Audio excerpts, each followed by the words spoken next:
Welcome in, Renegades. Back up.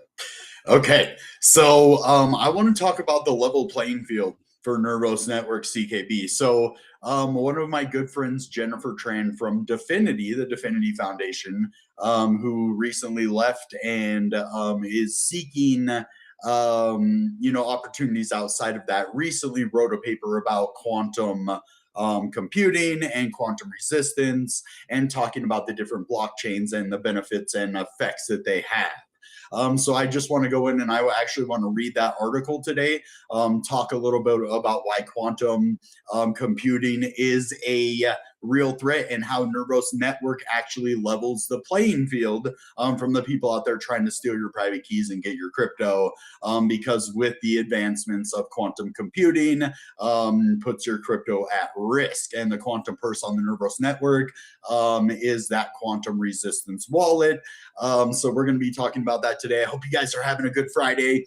I'm so glad it's Friday. My brain stopped working at the end of work today, and things are settling down at the end of the week. Luckily I got a couple hour rest and I'm back to make a video for you guys tonight. We're going to look at that wonderful paper that Jennifer wrote, and then we're going to look at the price. We're going to see where CKB could be going, because I do see a possible move to the upside. We have seen a massive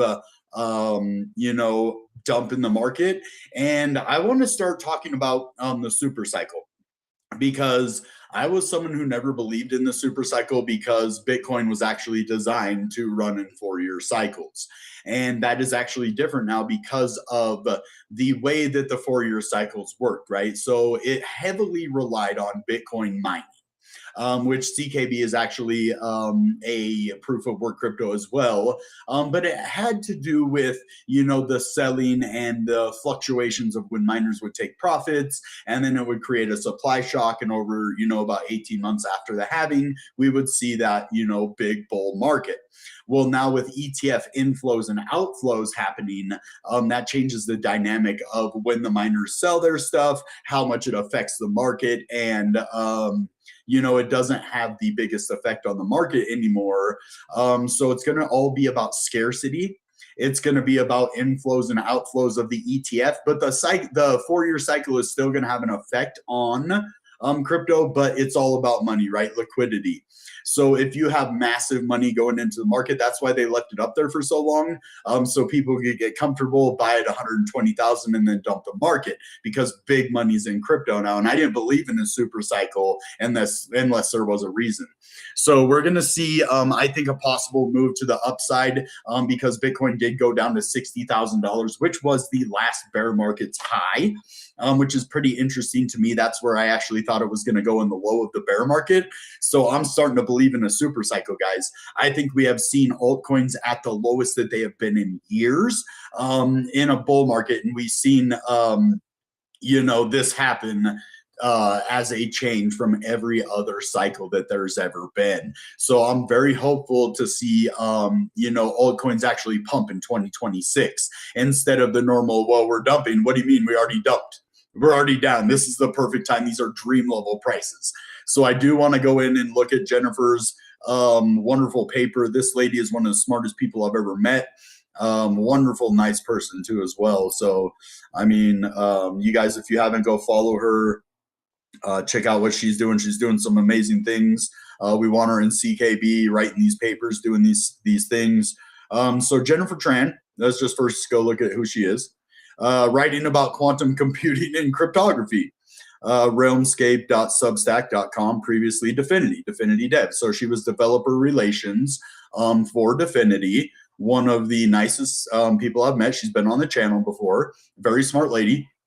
She's like, in my latest Substack article, I identified the blockchains that migrated to post-quantum signatures, the schemes they use, and why.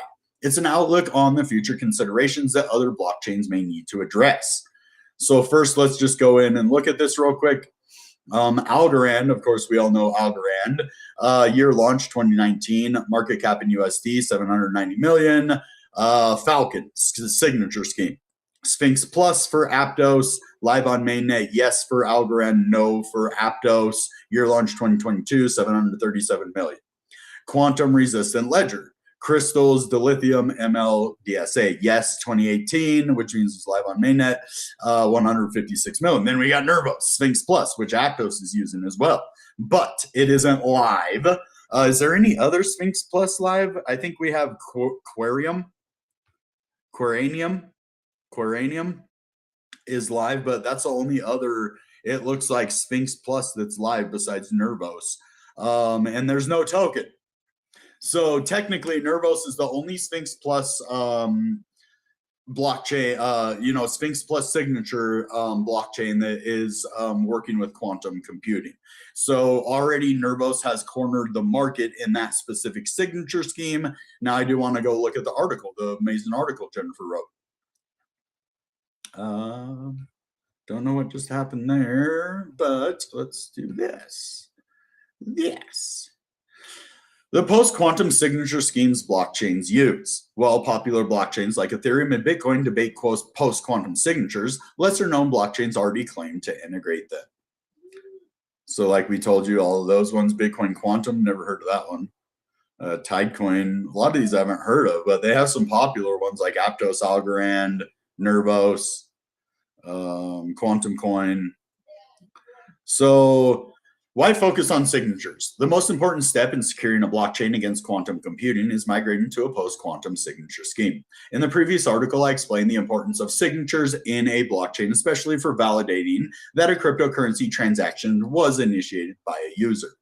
A proposed transaction is then sent to a node or device permitted to send transactions to the specified blockchain. When a node receives a transaction, it parses the data and pulls out the sender's public key and the current signature. Then it rehashes the transaction data or raw data and runs elliptic curve math to verify the signature matches the hash and the sender's public key. If everything checks out, the transaction is considered authentic and moves into the mempool, where it can later be included in a block by miners or validators. If it does not pass verification, the node rejects it right away. As explained later, quantum computing can enable hackers to forge current signatures and send transactions without user permission, making it impossible for nodes to distinguish between fraudulent and legitimate transactions. In other words, when Bob wants to send the cryptocurrency token to Alice, he uses his private key, which is analogous to a private bank account detail, to generate a signature. Bob's public address and his public bank details on the blockchain and his signature are then transmitted to the blockchain, a node, which is a computer that connects to the decentralized network and validates the blockchain's transactions, uses cryptography to verify the signature, ensuring it matches Bob's public address. Compromising the signature scheme would enable hackers to send transactions without the user's permission. In the long term, quantum computers could break a standard signature scheme by generating and iterating through all possible private keys. Hackers can then create signatures using generated private keys with users' funds and send those funds to their accounts. Implementing a post-quantum signature scheme is the most important step towards securing a blockchain against quantum computing threats and is usually the first step most blockchains consider.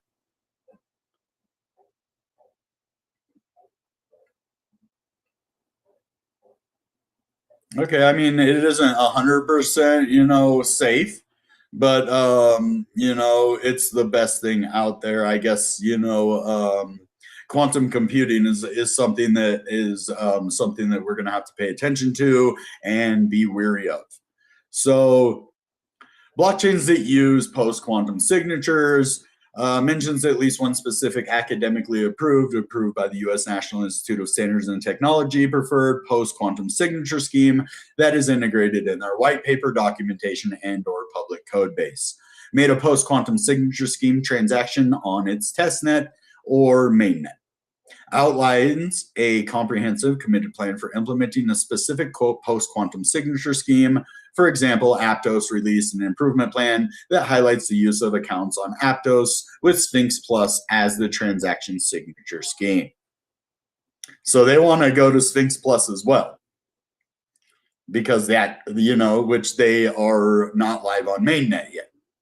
I do not consider these blockchains as implementing post-quantum signatures. Researching which post-quantum signature scheme to migrate or integrate, and Nervos has already integrated it. It isn't just a talk. Like, as you see, Aptos is going to use Sphinx Plus, but they have not yet integrated it. So this is awesome. A total of 12 chains met the criteria above in integrated post-quantum signatures: Algorand, Aptos, Quantum Resistant Ledger, and of course, Nervos Network. So this is an interesting thing that we're going to see, coming up. And this one's pretty interesting. Talking about, market caps, the market cap funnel,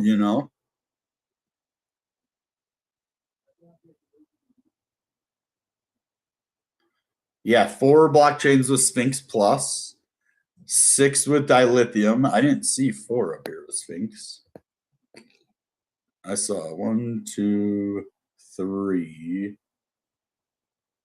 Is there one I'm missing? Oh, over here, Quantum Coin. It's using crystals, dilithium, and Sphinx. So there is 4 of them. All right, that's really interesting to see, all the blockchains doing this, and then seeing how well Nervos is doing it, and curbing the market. So pretty interesting. Let's look at the price. This is not the one that I wanted. There we go.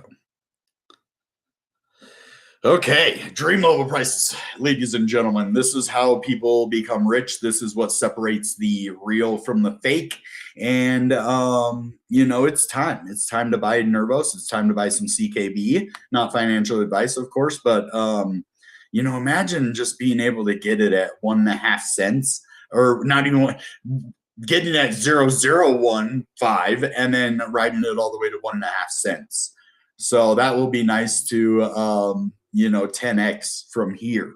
Like, I think in the next couple of months we might actually see that. And we do have some interesting things happening in the charts, which we're going to look at in a minute. But I do see we have this, small volume. Crypto volume has gone down a lot because, I think it's a super cycle. I think we saw our little bear market, over the last, 6 months or whatever. Look at this month, just all the way down. Like, it's cut in half in price. So these are the times where you suck it up and you just buy. This is the time to buy dollar cost average, because when this volume starts pumping, we're going to see Nervos move, and we're going to see where we're going to be moving here in a minute. So I was looking at this. I wanted to come in with some lines on here, some trend lines for you, because this one's pretty important that we're seeing right here. So this is a long-term falling wedge that broke to the downside. And as you see, we went up and we tested it exactly and got rejected. And I think we're possibly going to be going back up to test this again. And if we break out, there could be, this nice move back up here to 0.02. Now, if we hit this and go back down, we are, having a nice solid trend line right here as well.